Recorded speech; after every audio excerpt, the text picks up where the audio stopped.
All right, so I wanted to do one more thing with you, which is to talk to you a little bit about sort of this whole idea of algorithmic analysis, right? This whole question that we had about big O notation. And so to kind of get started with that, the thing that I wanted to do was to really talk to you about the whole reason that we have that is because as computer scientists, we are interested in how our data and the size of our data, how that actually ends up affecting the performance, which I'll end up putting on this other graph over here. And so really what we're interested in is we're really interested in that as the size of our data increases, how does that in fact affect performance? Is it something that's linear? Is it something that is potentially like quadratic or cubic? Or is it constant, right? So each one of these, right, when we say that it's linear, you should know that it's O of n. Other things that we say is O of n squared. Normally, when we have an algorithm that's O of n cubed, that tends to be ridiculously so. And then we also have things like O of 1 and something like O of log of n. Those tend to be most of them. There's also the O n log n. I mean, and that's kind of just somewhere in the middle here. Um, that would be n log n. And those are pretty much, I would say that, if you were to do any type of interview or anything like that, those would be the six big O notations that you would most encounter. All right. And so what I wanted to do was to really just show you um, how this ends up looking and how we end up having this work.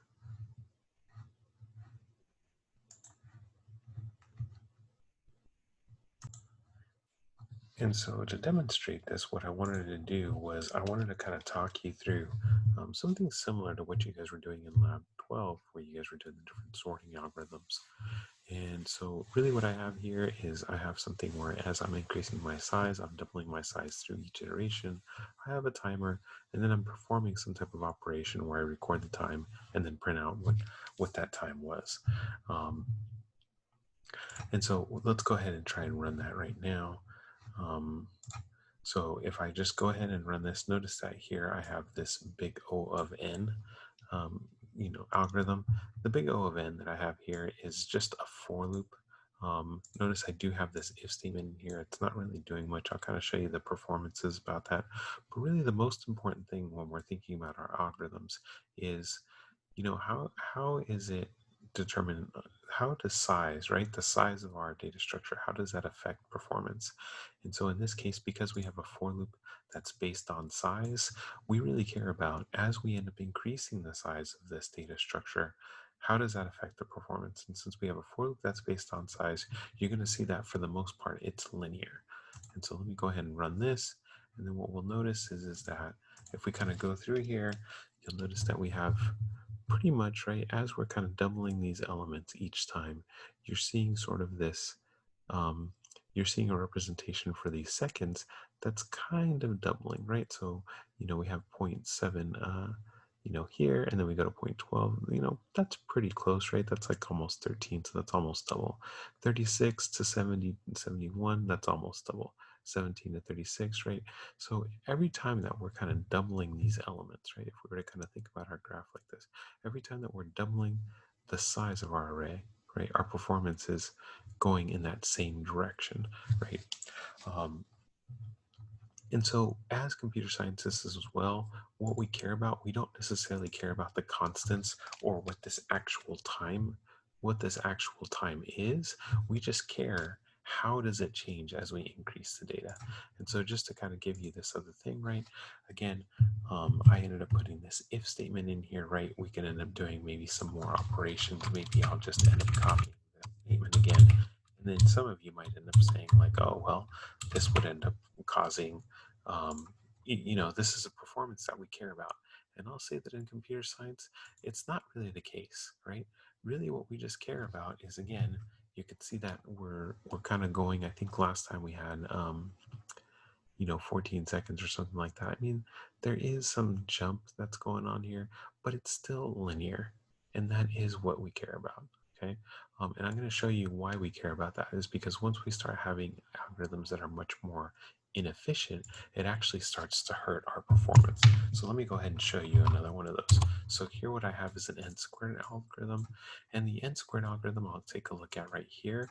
All you have here is you have pretty much the same function that we had before with big O of n, right?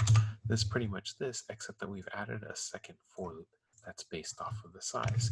And so what we're really saying here is we're saying, if I have kind of n elements, or, whatever my size is, right? If I have my size for each one of those n elements, I kind of want you to do an operation that's going to be n times, right?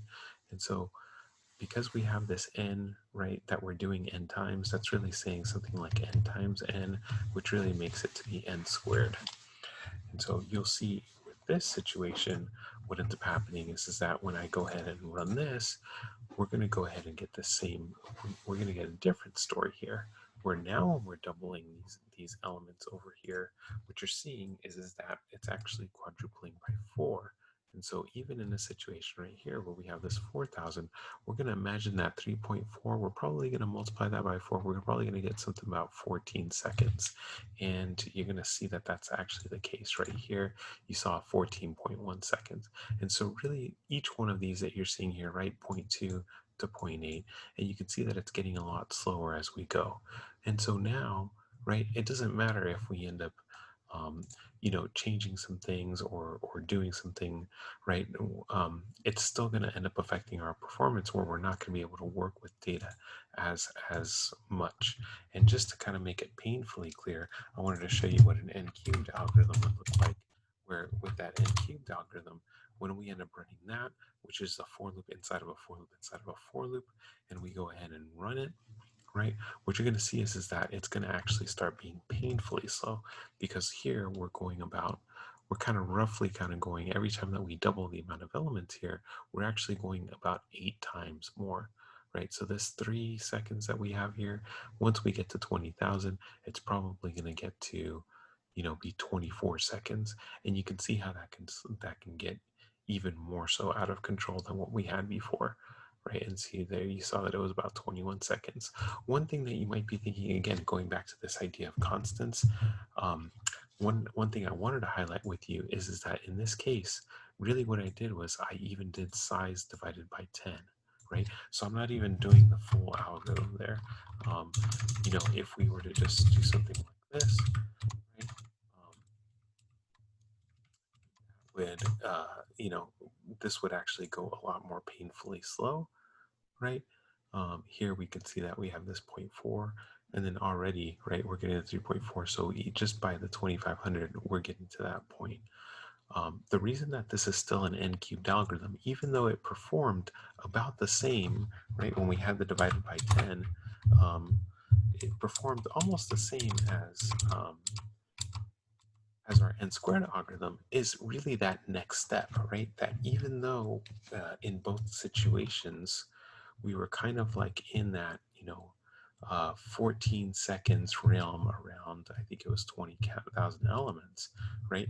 In the n squared algorithm, when we would jump up to 40K, that would mean that our next one for n squared, right, that would be 56 seconds. However, in the n cubed algorithm, even though we're going by n divided by 10 each one of these times, and we kind of got our performance when we were less so, maybe at the 10K, similar to that 14-second mark, the next time that we end up doubling it, we would end up doing 14 times 8. And so I think you're talking about something like 100 and probably like 116, 112 seconds or something like that, right?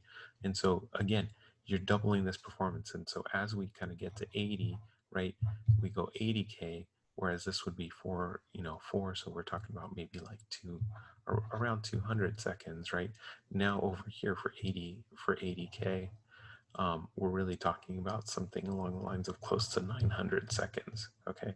And so you can see that this disparity starts getting bigger and bigger and bigger because of that, because of the way that the algorithms run. Just to kind of make something super clear to you, one of the things that you might be thinking is, for loops ends up making, something work either as an n or n squared or n cubed. That's usually a good beginning sign to be able to tell how something works, but that's not always the case. So here I wanted to show you a big O of n where we're doing, actually we have that same triple for loop, but rather than having n's, we actually say, well, I'm just going to have you do this by 10 elements, right? And so when I run this over here in our big O of 1, what you notice here is that we're going to get pretty much the same times throughout, right? It really doesn't matter how long it takes. If we end up getting up to 640,000 elements, that's not really affecting our performance. And so again, that ends up being important to us because one of the things that we do as computer scientists, we tend to work with lots and lots of data. That becomes especially true if you're going to be doing something in data science, or in data analytics, where you're going to be processing lots of data, machine learning, right? All of those end up taking lots and lots of data. So when we end up performing particular algorithms, we want to be very mindful of how those algorithms end up affecting, when we have to work with more data. How does our algorithm ultimately get affected? And so that means, in day to day, things like having an extra if statement might not necessarily be that much more costly. It's really kind of having these for loops inside of for loops inside of for loops that are dependent on the size in some way. Just to give you one more, I wanted to show you what a log of n algorithm would look like. Here, it's just something where we're dividing it. Most of this, the time that you ended up coming, this came in was with binary search. We were kind of dividing things by 2. I wanted to kind of point out that as long as we're kind of dividing by ourselves, it tends to work fairly well as a log of n algorithm. And so let me go ahead and show you that. And that you're going to feel like it's going to run almost constant, right? And so when we do that, you're going to see that we end up going here, and the numbers, you could see that the numbers are, they are slightly increasing down here. There is some anomalies potentially that's going on here. You can see kind of there's this slight increase as we move forward. There's kind of this dip in these sorts of things. That's regular, but you can see sort of a general trend to kind of be going slightly, ever so slightly. It takes ever so slightly longer as we end up doubling the elements, right? And so it's not necessarily like the constant that was like this, but it's just kind of going up a little bit more and more and more. And so those are the different algorithms that I wanted to show. I want to make sure that you guys are able to play with this. So I'm going to end up attaching this or placing this this code onto Canvas so that you guys can take a look at it, and then just email me with any questions. Hopefully this was informative, and I hope to talk to you all soon.